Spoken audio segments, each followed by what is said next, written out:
गुरुमुखो, सद्गुरु महापुरुष समझाते हैं कि तू असल में आत्मा है और सद्गुरु का शब्द ही तेरी अपनी चीज़ है।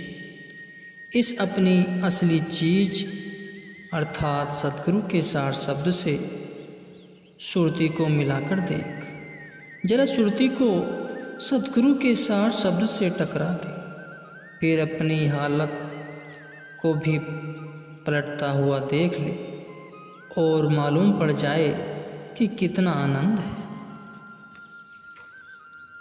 माया के साथ भी तू अपनी सुरती को हर समय टकरा रहा, हर समय माया के समानों में लगाव बना रखा है।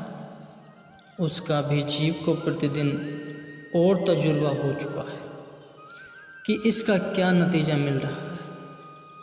यही कि हर समय शांति, दुख, परेशानी और चिंता पल्ले पड़ती है। उसका तो जीव तजुर्बा कर चुका और आजमा चुका है। अब ज़रा इसका भी तजुर्बा करके देख ले कि सद्गुरु के शब्द के साथ सुरती को जोड़ देने से कितना आनंद प्राप्त होता है और इससे मन की कितनी मैल धुलती है।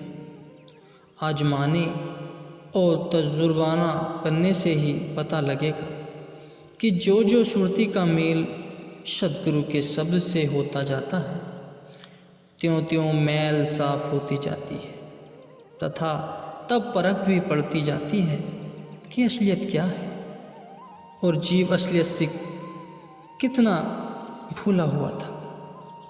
बस यही अपने आप ही परख करने की ज़रूरत है, क्योंकि जीव को असल में अपने आप का पता नहीं। बाहरी दुनिया की चीज़ों की परख पहचान करने में तो वह होशियार और चतुर है, जिनके साथ असल में उसका मेल नहीं।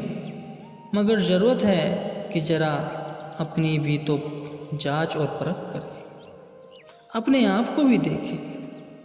और अपने आप को देखना क्या है, अर्थात किस प्रकार अपने आप को देखेगा।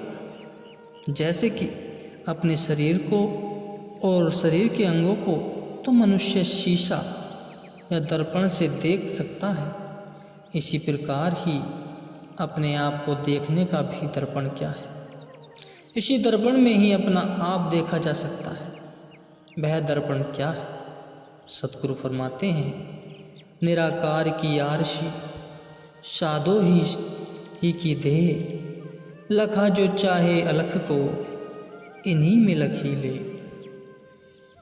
यदि अपने आप को देखने की ख्वाहिश है और अपनी आत्मा की परख करनी है, तो उस दर्पण संतोष सद्गुरु की देह की है, अर्थात संतों के रूप में अपनी आत्मा को देखे। संत सद्गुरु ही जीव की आत्मा है, वही जीव को अपने हैं और वे अलग पुरुषों के साक्षात स्वरूप हैं। जब उसने सुरती को मिलाकर जोड़ देगा, तभी अपने आप का पता चलेगा। कहने का मतलब यह है कि अपनी इसी असली चीज़ से जीव भूला फिरता है, गैर ज़रूरी ख्वाहिशों के चक्कर में पड़ा हुआ है। यह दुखी रहता है और गैर ज़रूरी सामान इकट्ठे करता फिरता है। गैर ज़रूरी सामानों में खुशी कहाँ? चुनाचे इन गैर ज़रूरी सामानों और पदार्थों के साथ जो जो सुरती का मेल होता है, त्यों त्यों वह दुखी और अशांत होता जाता है।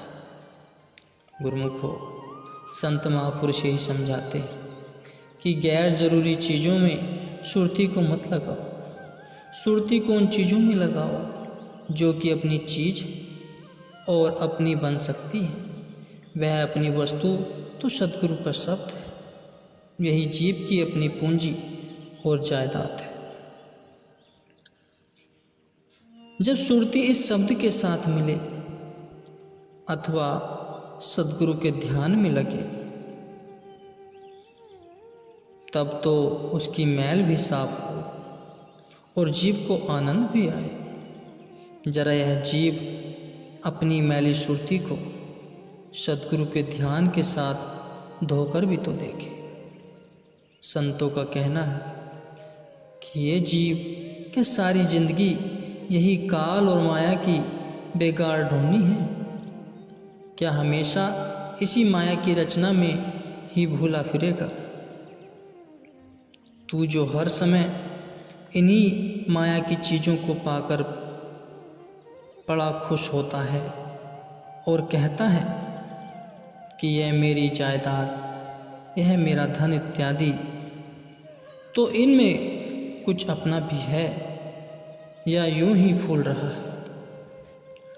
अगर लाखों की जायदाद है तो भी उसमें अपना क्या है? वह तो काल का समान है, तथा जिस शरीर का अभिमान है वह भी तो काल की खुराक है। सुंदर शरीर चाहे अपना और चाहे मित्रों कुटुंबियों का हो, वह सब काल का खाजा है। तब इन बेगानी चीज़ों से सुरती का लगाव कैसा? कब तक इन बेगानी चीज़ों से भूला फिरेगा?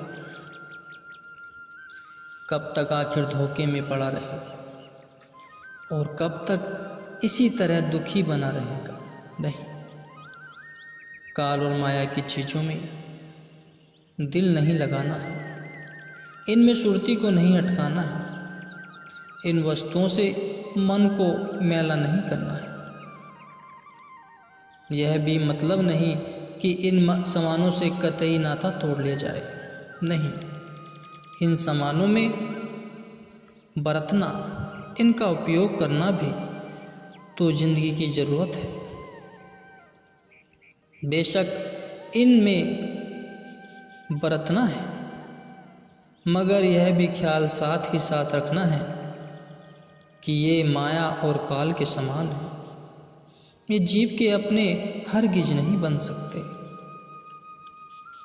इसलिए इनमें मन न फंसाए, सुरती हरगिज इनमें न अटकाए, बल्कि सुरती की अपनी वह सच्ची वस्तु सद्गुरु का शब्द है, उसी सच्ची वस्तु की लगन हो और उसी को अपना माने। बस इसी में सुख, आनंद और खुशी और कल्याण है।